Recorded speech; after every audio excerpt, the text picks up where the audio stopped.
नमस्कार, जम्मू कश्मीर का एक खास बुलेटिन देख रहे हैं आप और मैं हूं शिपवन शर्मा। तो चलिए शुरुआत करेंगे बुलेटिन की। सबसे पहले उस खबर की बात करेंगे जो कि पिछले कल से चर्चाओं में है और ये खबर है नगरोटा की, जहां पर कि 3 बच्चे तवी नदी में डूब गए और 2 बच्चों की जो बॉडीज है वो कल बरामद हुई, लेकिन एक बच्चा जिसकी बॉडी बरामद नहीं हो पा रही थी, आज रेस्क्यू ऑपरेशन जब अर्ली मॉर्निंग शुरू किया गया तो कुछ ही देर पहले अब ये तीसरा बच्चा जिसका नाम की सोनम दत्त था, उसकी बॉडी भी बरामद हो चुकी है। ये 3 बच्चे जो हैं अपने कुल मिलाकर 5 दोस्त जो हैं वो यहाँ पर तवी नदी के किनारे गए थे, जिनमें से 3 डूब गए और 2 बच्चे जो है वो सुरक्षित अपने घरों पर थे। लेकिन कहीं ना कहीं रौश हमने कल भी देखा और लगातार परिजनों में दुख भी था और उनकी आंखों में गुस्सा भी था। आपको बता दें कि जम्मू कश्मीर पुलिस, एसडीआरएफ की टीम और आर्मी की भी मदद ली गई इन बच्चों को रेस्क्यू करने के लिए, लेकिन बुरी बात यह थी कि तीनों बच्चों की बॉडीज बरामद हुई, बच्चे सकुशल बरामद नहीं हो पाए। 15 से 17 साल की आयु वर्ष के 3 बच्चे थे जिनको कि कल 2 बॉडीज रिकवर की गई और आज एक बच्चा जो है उसके एक बच्चे की बॉडी जो है उस शव को बरामद कर लिया गया। तीसरा ये किशोर था जिसका नाम कि सोनम दत्त था, सन्नी दत्त इसके फादर का नाम था और अब फिलहाल इसकी भी बॉडी बरामद हो चुकी है। बेहद ही ज्यादा दुखद, परसों देर शाम लेट इवनिंग जो है ये बच्चे वहां पर गए और किसी कारणवश 3 बच्चे जो है वो डूब गए और इन तीनों की अब बॉडीज बरामद हो चुकी हैं। जो परिजन है, जो पेरेंट्स हैं, जो रिश्तेदार हैं और जो स्थानीय लोग भी हैं वो बेहद ज्यादा गमगीन है और साथ ही साथ गुस्सा, रोष और ये सभी मिक्स्ड इमोशंस उनमें देखने को मिल रहे हैं। लेकिन एफर्ट्स की दाद देनी होंगी एसडीआरएफ की, जम्मू कश्मीर पुलिस की और सिविलियंस भी भारी तादाद में यहाँ पर मौजूद थे और एक उम्मीद की किरण उन पेरेंट्स की आंखों में, उन पेरेंट्स के दिलों में कि जल्द से जल्द उनके बच्चे सकुशल बरामद हो पाए। भगवान को ऐसे चमत्कार करे कि बच्चे जो है वो सकुशल बरामद हो। लेकिन बुरी तस्वीरें और बुरी खबर, बुरा समाचार ये था कि तीनों बच्चे मृत जो है वो पाए गए। तीनों की बॉडीज अब फिलहाल बरामद हो चुकी है। पुलिस अपने लेवल पर जांच कर रही है, इन्वेस्टिगेशन करेगी कि आखिरकार ये बच्चे यहाँ पर आए, किस वजह से आए, किन कारणों की वजह से आए और ये बच्चे तीनों डूबे तो डूबे कैसे। एक मछुआरा, एक फिशरमैन भी इनके साथ वहां पर मौजूद था जो कि आई विटनेस था, उससे भी पूछताछ अपने स्तर पर होगी। और जो 2 बच्चे यानी कि 5 दोस्त यहाँ पर गए थे, 2 बच्चे बच गए हैं, वो अपने घरों पर है, उनसे भी बातचीत की जाएगी पुलिस की तरफ से, क्योंकि अभी ये नाबालिग हैं तो एक अलग लेवल से इन बच्चों से बातचीत होगी कि क्या कुछ परिस्थितियां थी कि यहाँ पर ये बच्चे, जो 3 बच्चे हैं वो डूबकर उनकी अब बॉडीज मिली हैं। अमित कुमार हमारे साथ ज्वाइन कर चुके हैं, हमारे संवाददाता ग्राउंड जीरो से, उनसे जानेंगे। अमित, आपसे जानूंगी, आप ग्राउंड जीरो पर मौजूद हैं, कल से ही पूरे एरिया की कवरेज कर रहे हैं और ग्राउंड जीरो पर हैं। अभी फिलहाल क्या कुछ स्थिति है वहां की जब तीनों बच्चों की डेड बॉडीज मिल गई हैं? जी मैम, अभी जो है वो सिचुएशन जो है वो ऑपरेशन को जो है सीज कर दिया गया है और ये परसों शाम से जो पता चला लगभग 5 बजे के आसपास के बच्चे ये जो है वो नहाने के लिए 3 बच्चे यहाँ पे पानी में डूबे और जैसे ही जिला प्रशासन को जम्मू कश्मीर पुलिस की टीम यहाँ पहुंची, एनडीआरएफ की टीम यहाँ पहुंची और सर्च ऑपरेशन पर रात से चलाया गया और पौने 1 बजे रात को जो है ऑपरेशन को क्लोज कर दिया गया। कल दोबारा से जो है ऑपरेशन शुरू किया गया। 2 बॉडीज को बच्चों की कवर किया गया था। आज तीसरे की बॉडी भी जो हम अभी थोड़ी जो है रेस्क्यू किया गया। अमित, आपसे जानना चाहूंगी, कहा जा रहा है कि एक जो मछुआरा है, फिशरमैन, वो भी आई विटनेस है, वो भी उस समय वहां पर मौजूद था, उसने देखा कि किस तरीके से ये बच्चे तीनों डूबे हैं। पुलिस किस तरीके से जांच कर रही है इस एक मामले को लेकर?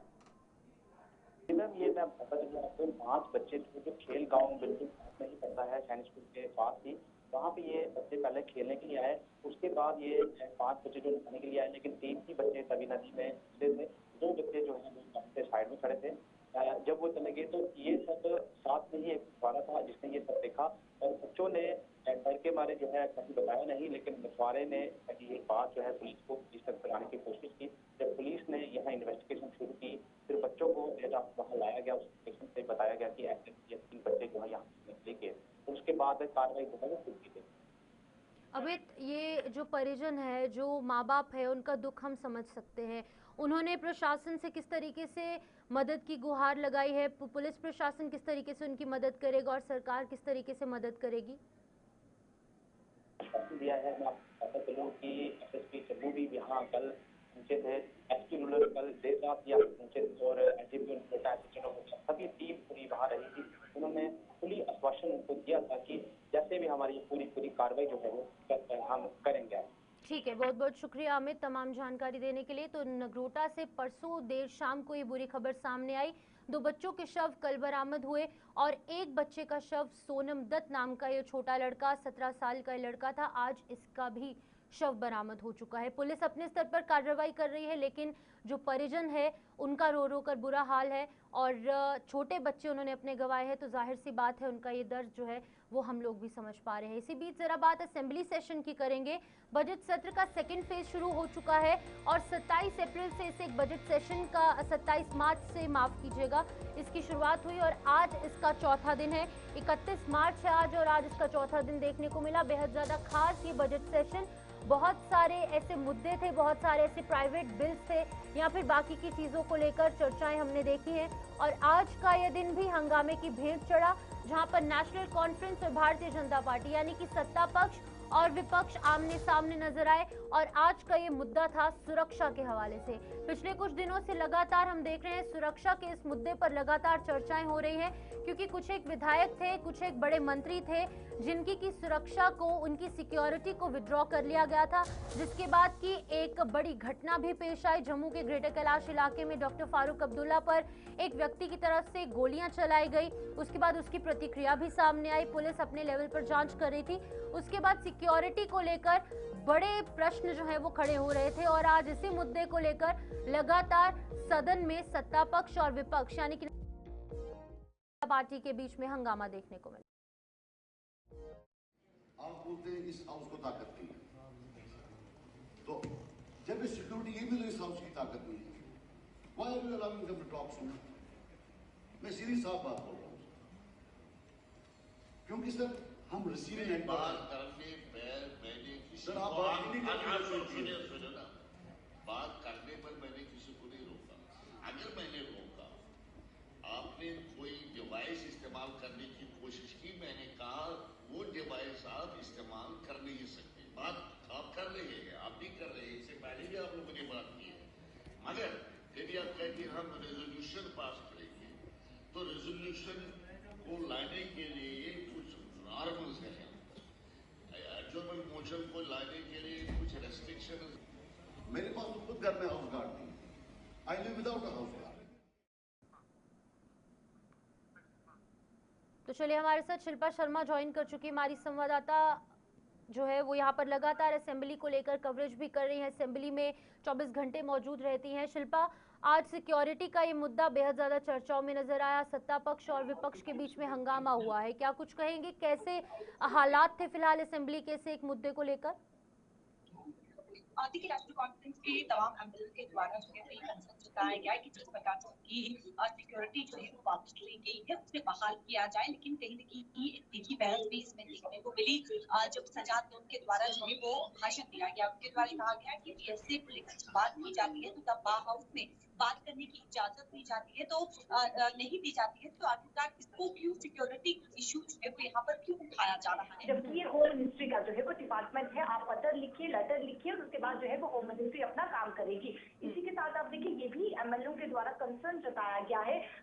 सलमान अली सागर की मैं बात करूं, विधायक है नेशनल कॉन्फ्रेंस के, उनके द्वारा कहा गया था कि एक इनपुट मिला था कि 3 विधायकों को जो है वो खतरा है। इसके अलावा ये भी कहा गया कि नेशनल कॉन्फ्रेंस का जो है वो श्रीनगर में ऑफिस है, यहाँ पे डॉक्टर फारूक अब्दुल्ला भी वहाँ पर जो है वो जाते हैं, उस ऑफिस की भी जो है वो सिक्योरिटी को हटाया गया है। तो एक कंसर्न यहाँ पर असेंबली में जो है वो जताया गया, लेकिन इसको लेकर एक तीखी बहस भारतीय जनता पार्टी के एमएलओ के द्वारा भी देखने को मिली कि जो आम जनता के मुद्दे हैं उन मुद्दों को उठाया जाए, क्योंकि करीबन 5 से 10 मिनट के बीच जो है ये एक बहस या फिर डिस्कशन जो है वो देखने को मिली।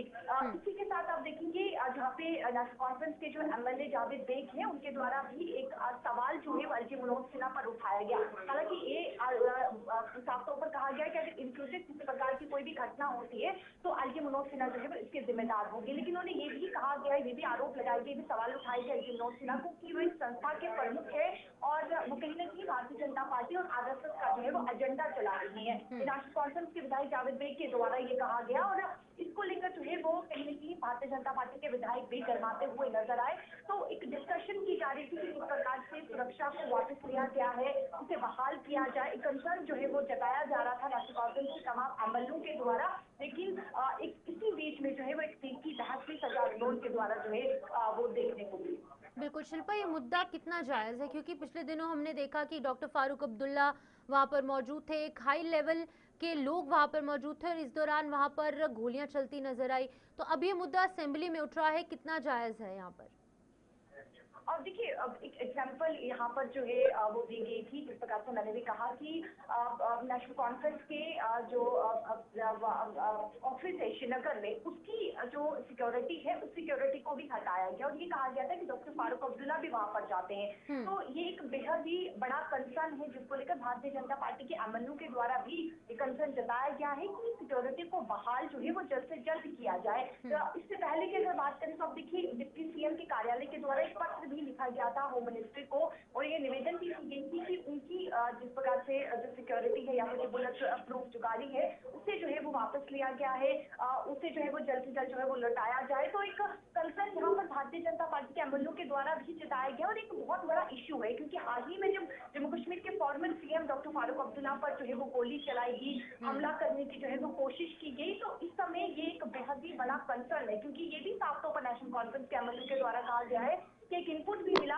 कि 3 विधायकों को जो है वो खतरा है। तो एक कश्मीर में कहीं न कहीं ये देखने को मिलता है इनकाउंटर्स वहां पर होते हैं, तो साफ तौर पर नेशनल कॉन्फ्रेंस के एमएलए का कहना है कि सिक्योरिटी को जल्द से जल्द बहाल किया जाए ताकि जो उन्हें एक डर या फिर एक खतरा लग रहा है उससे जो है वो अपने आप को जो है वो सुरक्षित महसूस कर सके। शिल्पा, जैसे आपने कहा कि डिप्टी सीएम सुरेंद्र चौधरी की तरफ से होम मिनिस्ट्री को एक लेटर लिखा गया, अब क्या लगता है कि सेंट्रल गवर्नमेंट की तरफ से कब एक इस चीज को लेकर इम्प्लीमेंटेशन होगी, कब तक ग्राउंड लेवल पर वर्क होगा, कुछ इसको लेकर कोई जानकारी?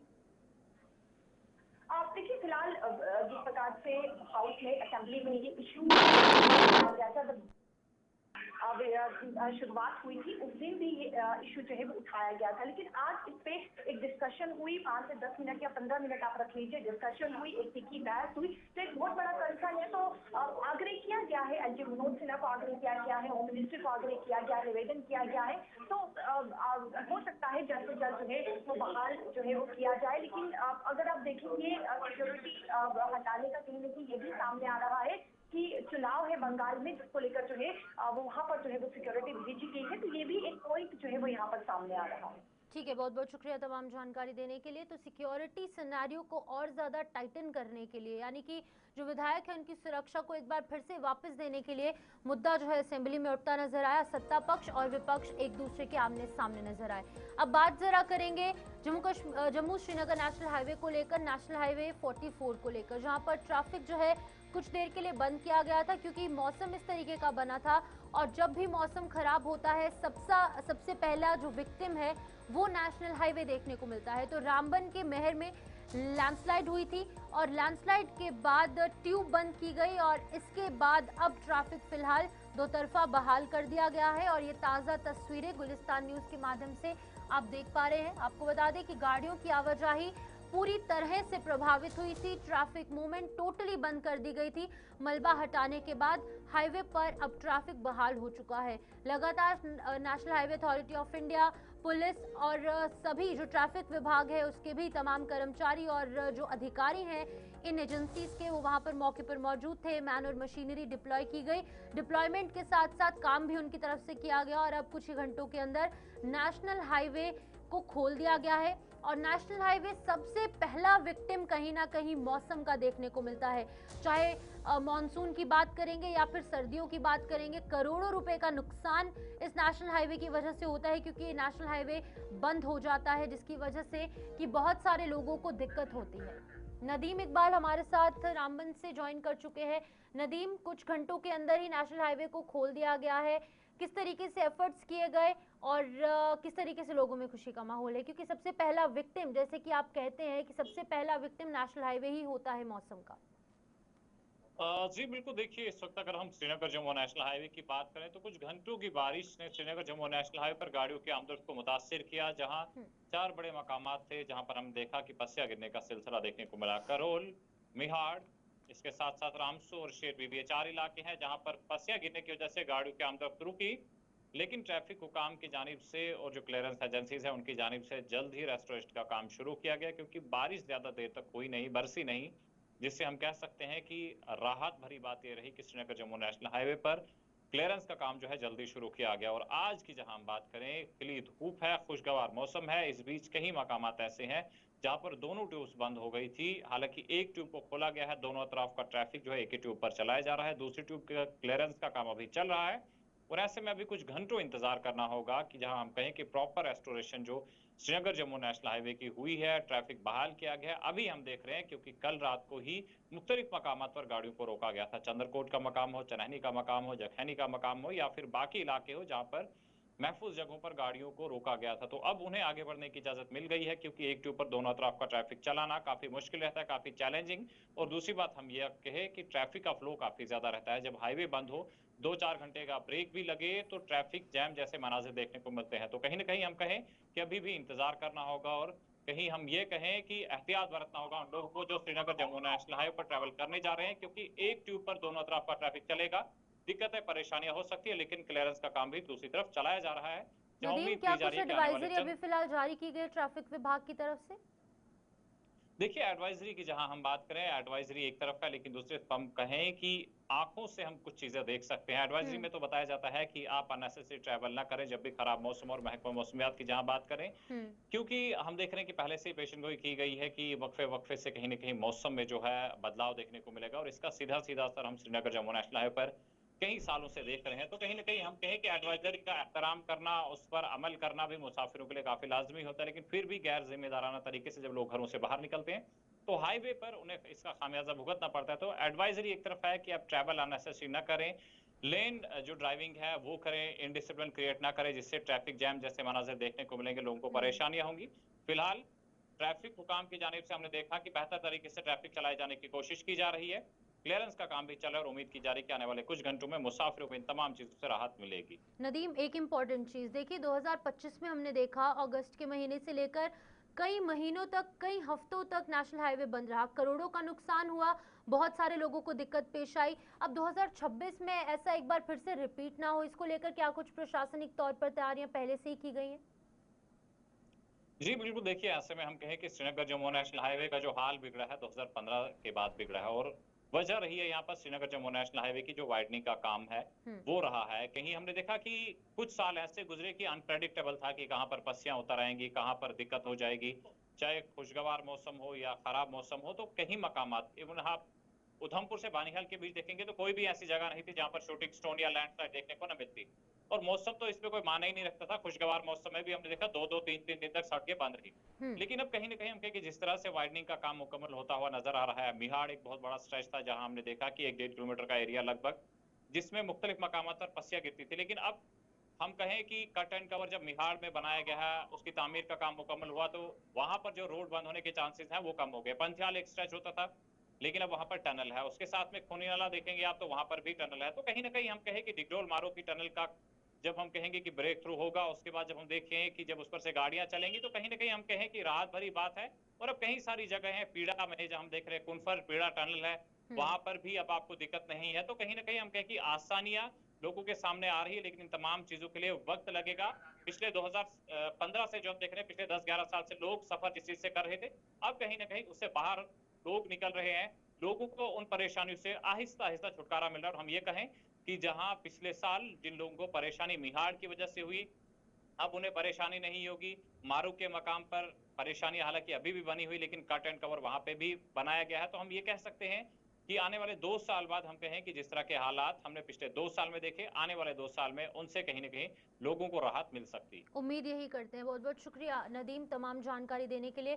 तो अभी फिलहाल एक अच्छी खबर तमाम पैसेंजर्स के लिए है, कश्मीर के लोगों के लिए भी और जम्मू के लोगों के लिए भी जो ट्रैवल करना चाहते हैं नेशनल हाईवे पर। तो अब फिलहाल नेशनल हाईवे टोटली रिस्टोर हो चुका है, ट्रैफिक मूवमेंट जो है वो दोनों तरफा जारी है। इसी बीच बात जरा डोडा बटोत नेशनल हाईवे की भी करेंगे, वो भी अब ट्रैफिक की आमदोरफ्त के लिए यानी कि ट्रैफिक मूवमेंट के लिए खोल दिया गया है। नेशनल हाईवे ये वाला भी बाधित हुआ था क्योंकि लैंडस्लाइड हुई थी। पिछले 2 दिन से हम देख रहे हैं लगातार बारिशों का दौर पहाड़ी इलाकों में देखने को मिल रहा है।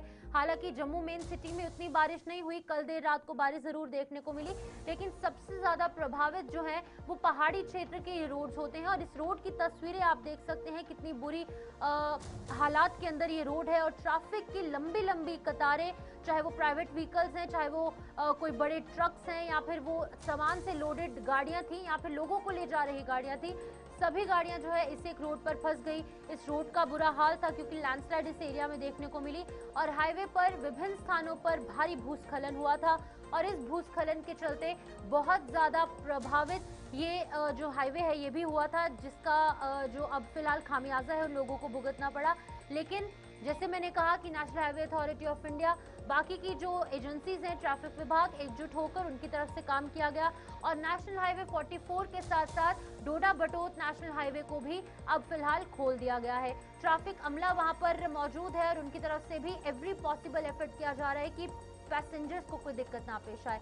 हमारे साथ हमारे संवाददाता ज्वाइन कर चुके हैं, उनसे जानेंगे। विकास मन्हास हमारे साथ है। विकास, डोडा बटोत नेशनल हाईवे कुछ ही घंटों के अंदर खोल दिया गया, कितनी राहत भरी खबर है ये और किस तरीके से एफर्ट्स किए गए इसे एक नेशनल हाईवे को खोलने के लिए? बिल्कुल सिंपल। बीती रात जो है काफी तेज तूफान और बारिश जो है बिल्कुल इस चनाब एरिया में जो है देखने को मिली और ये बिल्कुल दरिया चनाब से लगती हुई सड़क है जो नेशनल हाईवे बटोत से लेकर डोडा या एक किश्तवाड़ को कनेक्ट करता है। तो बिल्कुल अक्सर के साथ में रगी नाला जहाँ पर काफी ज्यादा फ्लड देखने को मिला था, पत्थर गिर के आ गए थे और उसके बाद डोडा के आसपास भी यहाँ पर भी देखने को मिला और लगभग रात के समय 3 या 4 घंटे ट्रैफिक बंद रहा। जैसे सुबह हुई उसके बाद जो है यहाँ पर मशीनरी वगैरह लगाने के बाद कई घंटे तक रुकना पड़ा गाड़ियों को, लेकिन उसके बाद जो है सिंगल साइड जो है इस रास्ते को खोला गया। अभी भी इस रास्ते का क्लियरेंस का काम चल रहा है और लगातार इसे साफ किया जा रहा है। लेकिन विकास देखिए, बहुत ज्यादा इम्पोर्टेंट ये है कि अभी फिलहाल कुछ हल्की बारिशें ही देखने को मिली इन पहाड़ी क्षेत्रों में। आगे आने वाले वक्त में मॉनसून में बहुत ज्यादा दिक्कतें पेश आ सकती हैं, जैसे हमने 2025 में भी देखा था। उसको लेकर कैसे तैयारियां की जा रही हैं अथॉरिटीज की तरफ से, पुलिस की तरफ से और प्रशासनिक तौर पर डिजास्टर मैनेजमेंट की तरफ से और बाकी एजेंसीज की तरफ से? जी हाँ, बिल्कुल। 2025 का अगस्त में जो बारिश काफी ज्यादा हुई थी और उसके चलते काफी ज्यादा नुकसान जो है इस एरिया में देखने को मिला है।